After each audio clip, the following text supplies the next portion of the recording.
I gotta be real and I gotta be raw. It's been a while since I've done a spoken word for you all, but there's a burning in my spirit and a longing in my soul. Something that's pushing my heart towards the goal, and the goal, my friends, is this: win souls and make disciples. Tell the world of Jesus Christ. And saints, stop living your life in cycles. You're up one minute, you're down the next, making relationship with him all complex because he never knows if he can ever use you, because he never knows what you're gonna do. God doesn't need an acquaintance, he needs a best friend. Someone he knows will be with him to the end, but that's just it. We're at the end. Don't you see what's going on? Christians getting heads cut off and American flags being stomped on. Wake up. The struggle is very real.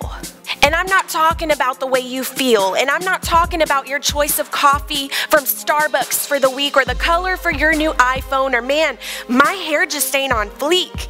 See, we've made struggle all about materialistic things, that when spiritual struggle knocks on our door, we see right through the strings it's dangling in our face, and we're all blinded by it. But the Bible makes that very clear, that we won't recognize it. Jesus said, you see the change of seasons from winter into spring, but when the Son of Christ is soon to come, people just won't see a thing. Spiritual struggle is very real. Christians can't deny it, feeling pressure like none other to give up and to be quiet. Don't you talk about God in public, and don't you dare preach the truth. All because the Bible, well, it might just offend you. Exhaustion, pain, troubled hearts, and yes, even doubt. Followers of Jesus Christ are struggling to just stick it out. The struggle is real, with pressure on every single side to just throw our hands in the air and say, well, at least we tried. America, one nation under God, a foundation that was set for us to stand upon, a nation found in freedom to serve and worship him, where we would never have to ever hide our loving faith in him. Well, the struggle is very real, as it all tries to be changed, silencing the Christians and the use of God's own name, taking prayers out of schools and his name off our dollar. The Pledge of Allegiance not said by some because, well, his name they just don't honor, fighting for abortion more than life, and the marriage of same sex. The serving of other gods, well, that's to be treated with some respect, but mention God and his word, and now we're in the wrong, condemned for the very thing this nation was founded on. Yes, there is a burning in my spirit and a longing in my soul, something that is pushing my heart towards the goal to win souls and make disciples.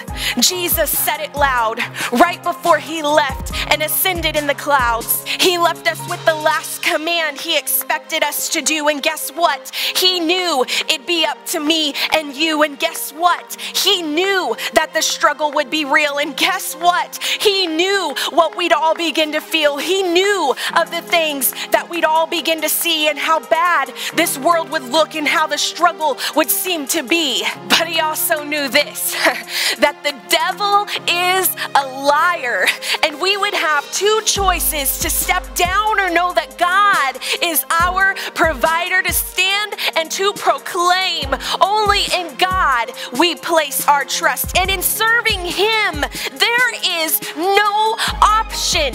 There only is a must. My friends, Christianity is for no cowards. It is only for the strong. Are you willing to lay your life down for a cross this man hung on, for a man who died for you? Are you willing to understand that sometimes it will be hard, but when you've done all to stand, just stand? The value of this struggle outweighs anything by far. All your wants and dreams and desires, they don't define who you are. The one you're known to be is who lives great inside of you. Is your father that of the devil, or the one who created you? Because really, that's all that matters. That's what you're known to be. When you stand before the Master, he'll ask you, did you know me? Did you fight for me? Or did you fight with men? Other followers of mine that you fought with time and time again, not understanding that the struggle isn't about you. It's always been about me.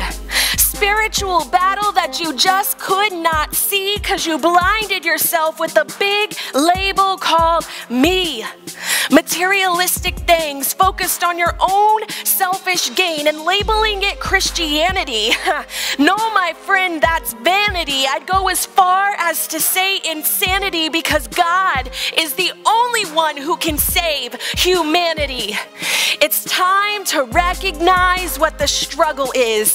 Spiritual battle that we must fight with what the word says, that we will not be overcome. No, we will not be trampled on. No, darkness has no power over light, and we will be strengthened in the power of his might. No weapon formed against us shall prosper, for in the shadow of El Shaddai we will be looked after. One nation under God. Who will you fight for?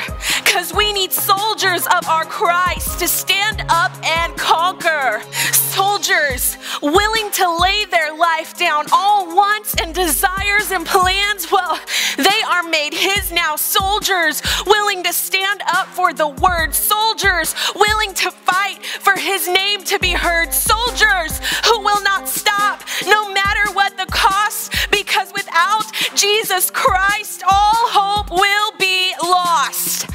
Win souls and make disciples. For this, yes, it means spiritual war. But Christian, let me ask you, who are you fighting for? One nation under God. Will you fight for him? Then win souls and make disciples, and you will truly follow him.